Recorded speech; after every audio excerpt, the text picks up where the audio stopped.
तो चलिए अब आपको अगली खबर बता दें कि सरकार जो है 3 नए बड़े कानून ला रही है और इसको लेकर सदन की पटल पर चर्चा भी हुई, उसको बताया भी गया। लेकिन आपने अक्सर ये सुना होगा दफा 302 और धारा 420, ये वो धाराएं हैं जो आपने फिल्मों में भी सुनी होंगी, लेकिन अब इनमें बड़ा बदलाव होने जा रहा है।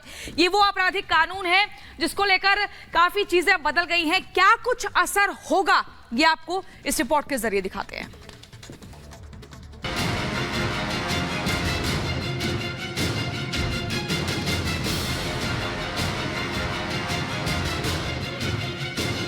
बुधवार का दिन इतिहास के सुनहरे पन्नों में हमेशा के लिए दर्ज हो गया।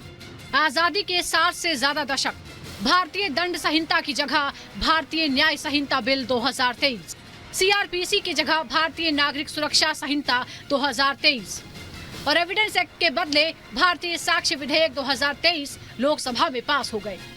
नए कानून में आतंकवाद, महिला विरोधी अपराध, देशद्रोह और मॉब लिंचिंग से संबंधित नए कानूनी प्रावधान पेश किए गए हैं। बदलाव के नजरिए से देखें तो नए कानून में जो बदलाव किए गए हैं उसका लब्बो लुबाब ये है कि इसका असर सबसे ज्यादा गंभीर अपराध की श्रेणी में आने वाले कानूनों पर पड़ा है। जैसे नए कानून से क्या बदलेगा? हत्या जैसे गंभीर मामले को कैटेगरी में बांटा गया है। हिट एंड रन केस में सख्त सजा का प्रावधान हुआ। मॉब लिंचिंग के लिए फांसी तक की सजा तय की गई। नाबालिग से रेप के दोषियों को फांसी की सजा। नए कानून में पुलिस की जवाबदेही तय की गई है। 0 FIR को लेकर जिम्मेदारी तय की गई।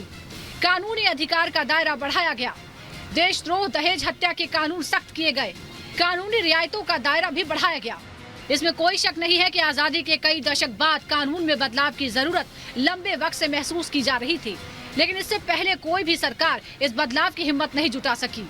लेकिन ये बिल ऐसे समय में पास हुआ है जब संसद के 143 सांसदों को निलंबित कर दिया गया है, जिसमें 97 सांसद लोकसभा के हैं और 46 सांसद राज्यसभा के। ऐसे में विपक्ष इस बड़े बदलाव को पचा नहीं पाया, जिसके चलते जिस बदलाव की तारीफ की जानी चाहिए थी, विपक्ष अब आंख बंद करके इसकी आलोचना कर रहा है।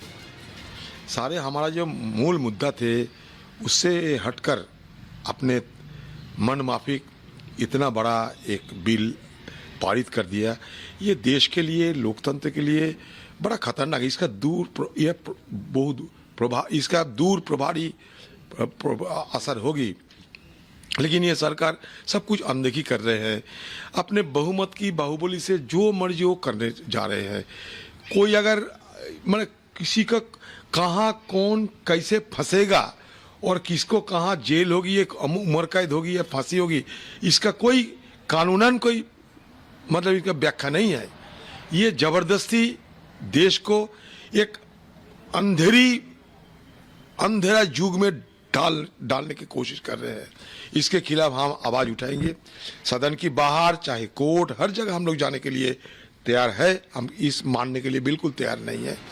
कांग्रेस सांसद ने जहां इस बिल को लोकतंत्र के लिए खतरा बता दिया, वहीं बीएसपी प्रमुख मायावती ने सरकार के इस कदम को गलत कदम करार दे दिया।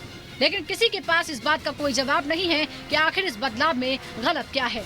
साथ ही विपक्ष विहीन संसद में आम जन के हित से जुड़े, देश व आम जनहित से जुड़े अति महत्वपूर्ण विधेयकों का पारित होना भी ये अच्छी परंपरा नहीं है। पूरा देश इस बात को बखूबी जानता है कि देश के कानूनों में IPC, CRPC और इंडियन एविडेंस एक्ट से ऐसे नियम जुड़े हैं जिससे देश में न्याय की प्रक्रिया पर बोझ बढ़ता जा रहा है।